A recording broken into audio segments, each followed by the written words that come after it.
পথের দেখায় আমি পথে নেমেছি, হাই রে সুখের কলি আজও ফুটেনি। পরাণ খুইলা বলো ভুইলা যায় না, সাকি রইল চন্দ্র সূর্য ছাইরা যামুনা, ছাইরা যামুনা। আসসালামু আলাইকুম শ্বশুর আব্বা। শালাকে না বা হাতে করে শালা ডান গালে চড় মারবো, চিনিস তোমাকে? গুদমারানি ভাই ফাদা কাবেলি ছোড়া কে শ্বশুর আব্বা তোর? গার পাকা মাঝে নাকি কদিন আগে খেতে গেছিলি না, তাকে টাকা দিলাম, হাত পেতে তোর বউ টাকাটা নিলিও, মানে আমার শাশুড়ি। তারপরে এসব কি উল্টো পাল্টা কথা হয়েছে না? টাকাটা আমার পাইতে যাবে নাকি? কি ব্যাপার, কি ও বোকাচোদা এখানে কি করছে? এমএলএ সাহেবের মেয়ের সাথে কুকাজ করছিল না, মেরে খেতে দিল না। বন্ধু হয়ে এরকম কথা বলতে পারছিস? তো এরকম কথা শোনার কাজ করছিস দিবে? ও এখন কি বলতে চাইছে? কি ও এখন বলতে চাইছে এমএলএ সাহেবের মেয়েকে ভালোবাসা বিয়ে করবে? তো তোকে বলছি কেন এসব কথা? ও এমএলএ সাহেবের বউ আমার কাছে আছে না, সেই জন্য আমার বউকে পটি পাটি ও বলতে চাইছে যে ওর মেয়েটাকে নিয়ে দিতে। বে পটি পাটি কি বলছিস? আমি তো মেয়েটার জন্য কত মার খেয়েছি, কত গাল খেয়েছি, আমার বাবার উপরে কত অত্যাচার করেছি। আবার পটানো পটানো মানে পটানো তো আগে থেকে আছে। পটানো তো আগে থেকে আছে, আমাকে বলা কি দরকার? এমএলএ সাহেবের কাছে চলে যাবে, বলগা বল তোমার মেয়েটাকে আমার হাতে তুলে দাও, তাহলে তো কোনো হেল্প করবে না। ও আবার কি হেল্প করবে? ও তো নিজের জানলেই ও ব্যস্ত। তুই যদি অত মেয়েটাকে ভালোবাসিস তো অত বিচলা পুলিশে চলে যা, সেখানে দিল্লি চলে যা। তুই কি বলছিস বল? আমি তোর কথা শুনতে চাই, আমি ওর কথা শুনতে চাই না। আমার কথা শুনলে আমাকে টাইম দিতে হবে, অত তাড়াহুড়ো করে বললে হবে না। তোর এই 2 মাস থেকে টাইম হচ্ছে না, আর তুই তোর বউকে বলতে পারছিস নাকি তোমার মেয়েকে লিয়ে আনো এখানে? দেখেছিস ভাই তোমরা জোর জবরদস্তি করছে। কাদা টেনশন পেছু ছাড়ছে না ফাদা। আমি এখন কি করবো বল? তো তুই টেনশন না করে চলে যা শ্বশুর বাড়ি, আর তোকে যেটা বলে দিচ্ছি যা হবে তাই করে দেবে। ঠিক আছে, কালকে আমি এখানে বসে থাকবো, এখানে সে যা বলার বলবি, ঠিক আছে? কি ঘটেছে কি না ঘটেছে। ঠিক আছে, তাহলে আমি চললাম। বেশ যা।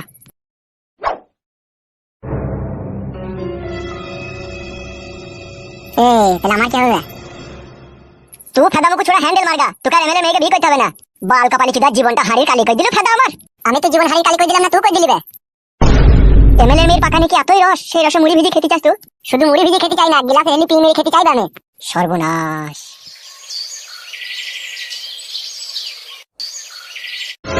সব দোষ এই কেলাচোদার। কেলাচোদা তো কোনো জিনিস তাকিয়ে দেখে না, না দেখে শুনে যে মেয়েটার বিয়েটা দিয়ে দিলি। ও না আসলে দেখলি না কোন বাড়িতে দিছি কি না দিছি। তুই মাংমারানি কেলাচুদি মাগি আমার আর মাথাটা গরম করি না, বুঝলি তো? তোর কথা শুনে আমার বিচির বিষ মাথায় উঠে গেছে। এ মা তোরা ঝগড়া করবি বলতো? এ মা আমি তো ঠিক কথাই বলছি রে, ও না বুঝি না শুনি তোর বিয়েটা দিয়ে দিলু, এবার তোর কপালটা পুইলি তো বল। এই মাগি, মেয়ের কোনো দোষ নাইলো, মেয়েটাকে যত আশ কাটা দিচ্ছিস তুই ঢেমুন, তুই হচ্ছিস পাক্কা ঢেমুন। মান মুখ মাঙে ছোড়া ফেদা করবেটা কি বলছিল? ছোড়া আবার আমার দাস দিছিলা? ফিদা কুকুর বেটা আমি তোকে বলেছিলাম তুমি এটা বিয়ে দিয়ে দিই বাড়িতে। এলো মাগি, তা মেয়ে বড় হয়েছে তো বিয়ে দিতে হবে না? বিয়েটা যে দিলি রে লক কুকুর বেটা, তুমি এটা কোন থাকতে চাইছ না কেন? অতক্ষণ বয়স হাল গেল, খান কি তোকে বুঝাইতে হবে না? তোর মেয়ে তোকে জমাইটা বাড়ি এলো, তাকে গাল গালা যদি মাছ ধর দিয়ে তুই খেদি দিলি, খান কি দেখুন কেলামও মারাইছে। কেলিয়ে দেবো না খান কি, বাড়ি থেকে তাড়িয়ে দেবো, চিনি না তো আমাকে। ও ফেদা কুকুর বেটা, তো সেটা তো জমাই দই রে কাদা কুকুর বেটা, আমার কি দোষ? আমি কি জমাইকে বলেছি নাকি বাড়ি থেকে পালাইতে? সে মান মুখ মাঙে ছোড়াতে চরম বরম করে রাত দিকে বাড়ি থেকে বেরিয়ে পালিয়ে গেল, তাহলে আমি কি করব রে? ও তো জমাই বাবা চলে এসে তো। আরে কাদা কুকুর বেটা, তোর কি লজ্জা শরম নাই? তো আবার এসেছিস? কি রে জমাইকে কি গাল দিচ্ছিস তুই? না না, ও ফেদা কুকুর বেটা যে কুকুরের মতো রাত দিকে পালিয়ে গেল, তো আমার আসার কি দরকার ছিল ওর? এসেছি কি আমি সাদের শাশুড়ি মা, অনেক দুঃখ কষ্ট নিয়ে এসেছি আমি তোর পাকানে চুমু খাবো বলে। খবরদার জামাইয়ের সাথে ঝগড়া শান্তি করু না। কি ও কেলাচোদার সাথে ঝগড়া শান্তি করবি? আমার বাল কিনতে করার লিগে ও এসেছে, মানুষের বাচ্চার মতো থাকলে থাকবি, না থাকলেও চলে যাবে। এটা কি হইয়া? এটা আমি তোমাকে সিগন্যাল দিলাম মা, আমি ভেড়ার পাটা। দেখো আমার কথাটা শুনো। জি আমার শোনাবো, বলো। তুমি যদি ভদ্রভাবে আমার সাথে সংসার করতে চাও, আর আমি যা কিছু করবো তা যদি মেনে নিয়ে আমার সাথে সংসার করতে চাই, তাহলে এখানে থাকো, আর তুমি এখান থেকে চলে যাও। মেনে নেবো বিবি জান আমার, তোমার সবকিছু মেনে নেবো, তুমি যা খুশি করবো আমি সবই মেনে নেবো। আমি তো ভেড়ার পাটা হয়ে তোমাদের কাছে এলাম ধরা দিতে। এই বলছি দা ম্যা কইছি কেন? আব্বা গো তুমি রাগ করো না, আমি যদি একটু প্রমাণপত্র না দিই আমি এই বাড়ির জমাই, আমি একদম গারল ভেড়া, বউ আর শাশুড়ি যা বলবে তা আমি মাথা পেতে মানবো, সেই জন্য একটু প্রমাণ দিলাম। ইগিরা প্রমাণ দিতে হবে না আব্বা, তুমি রাগ করলে হবে কি করে? শোনো আব্বা আমার, তুমি বয়স্ক লোক, তুমি আমার শ্বশুর, তুমি তো সবই বুঝো আব্বা জান, বুঝো না বলো? মনে আবার তোমার কোনো কুমতলব নাই তা? আমাকে বেশি সন্দেহ না করলে আমি খুশি হতাম শাশুড়ি মা। আমি তোমার মেয়ের জনির জং ছাড়াবার দায়িত্ব নিয়েছি, আমাকে সন্দেহ করাটা ভুল হয়েছে না মা? এ বোকাচোদা ঘরে যা, বলছি আমার খুব কথা বলে। এই তুই তো ঘরে নিয়ে যা। ঘরে এসো। হ্যাঁ শোনা বউ আমার, চলো।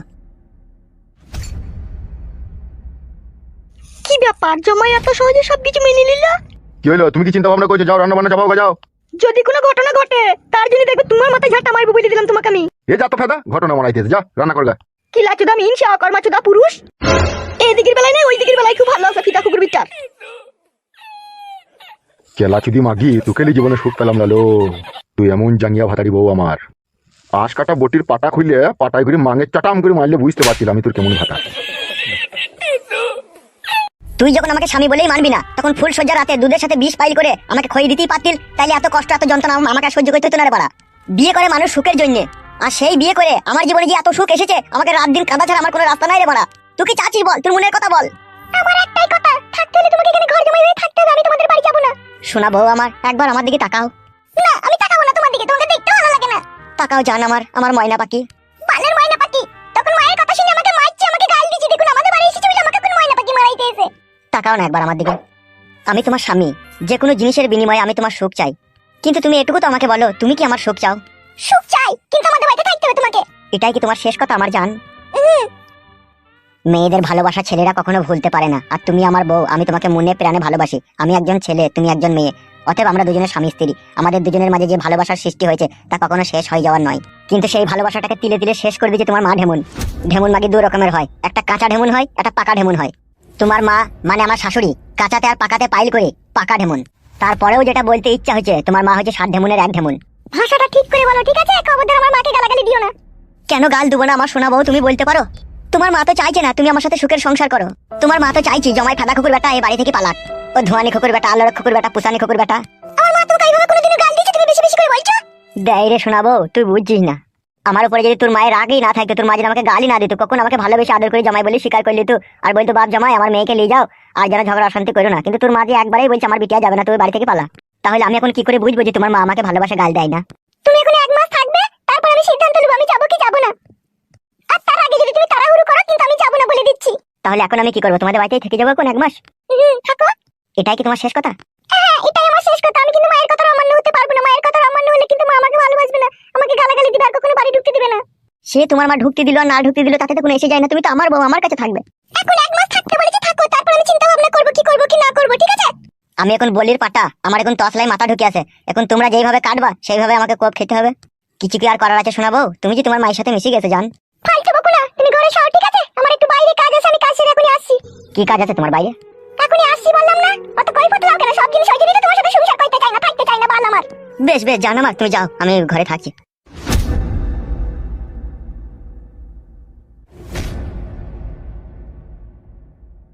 বউরে, শুধু তোকে ভালোবাসি বলে বুকা পাটা হয়ে তোর বাড়িতে থেকে গেলাম, কিন্তু আমিও ইয়ার শেষ দিকে ছাড়তে চাই। তোরা কি কদ্দুর করতে পারিস?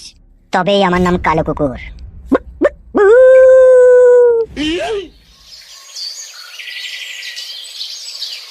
কেন তুমি আমাকে ফাঁকি দিয়ে অন্য ছেলেকে বিয়ে করে নিলে? কেন তুমি 2 মাস ধৈর্য ধরে থাকতে পারলে না? আমি কেরালা থেকে বাড়ি এসেই তো তোমাকে বিয়ে করতাম। তুমি বিশ্বাস করো, আমি তোমার জন্য পাহাড়ের মতো ধৈর্য নিয়ে তোমার অপেক্ষা করেছিলাম, কিন্তু তুমি বিশ্বাস করো, সেই পাহাড়কে ভেঙে চূর্ণ বিচূর্ণ করে দিল আমার বাবা।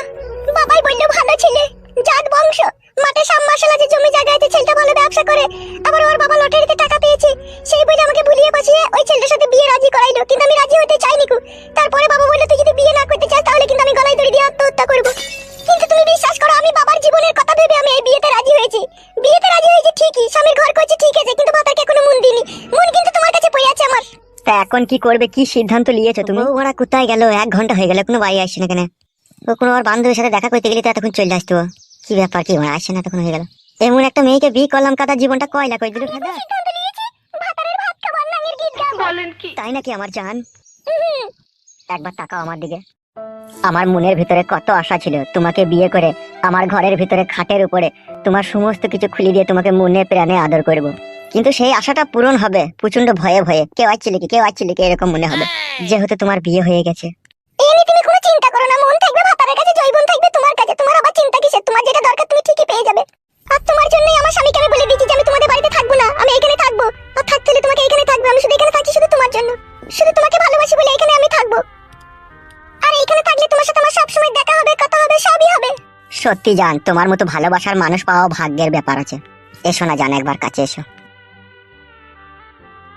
তোমাকে বুকের ভিতরে জড়িয়ে রেখে মনে হচ্ছে তুমি আমারই বউ, তুমি আমারই বউ। আমারও মনে হচ্ছে তুমি আমারই স্বামী। তোমাকে লাগাইতে খুব ইচ্ছা হচ্ছে জান। মেন্স হয়েছে কাল রাতে, 2 দিন পরে লাগাবে। বেশ শোনা আমার, তোমাকে জড়িয়ে ধরেছি বলে বুকের ভিতরটা চমচম করছে জান আমার। মনে হচ্ছে কাদা বাপ লাগাছে গলায় দড়ি দিয়ে খাটার পট বাড়ি খাই। এই জীবন রাখতে আর ইচ্ছা হচ্ছে না। শালা কি মুসিবতে পড়লাম রে বাপ, ভেতরটা আমার গরম ডিমের মতো সিদ্ধ হয়ে গেল ফেটা। এই একটা মেয়ের লেগে, শুধু আমার এই বইয়ের লেগে। উফ, এত নিষ্ঠুর আর পাষাণ হৃদয়ের হয়েও না ভগবান, একবার তোমার এই বান্দার মুখ পানে তাকাও। কি করবো মানে কিছুই বুঝতে পারছি না। একটা দুঃখের গানই গাই এই দুঃখের সময়। কিছু কিছু হারামের জীবনে ভালোবাসা চাওয়াটাই ভুল, সারাটা জীবন ধরে দিতে হয় তবু সেই ভুলের মাসুল। বউকে আমার ভালোবেসে বিয়ে আমি করলাম, বউ যে আমার শুনে না কথা, মনে দেয় দুঃখ। সেই দুঃখ বুঝে নয় আমার বাবা মা শ্বশুর শাশুড়ি, শুধু বলে জামাই খারাপ, শুধু বলে জামাই খারাপ। নিজের মেয়ের কখনো সে দোষে দেয় না, আমি কিছু বললে পারে চোখ তোলে কপালে। রেগে গিয়ে শাশুড়ি বলে, শোন ফেদা খোকুর বেটা, আমার মেয়ে তোর ভাত খাবে না, ডিভোর্স দে আমার মেয়েকে, তোর থেকেও ভালো পাত্র আছে আমার হাতে। কিন্তু শাশুড়ি ঢেমুন বুঝলো না আমার বুকের ব্যথা, এই বুকে আছে শুধু তার মেয়ের ভালোবাসা। তাই নাকি কাদা কুকুর বেটা?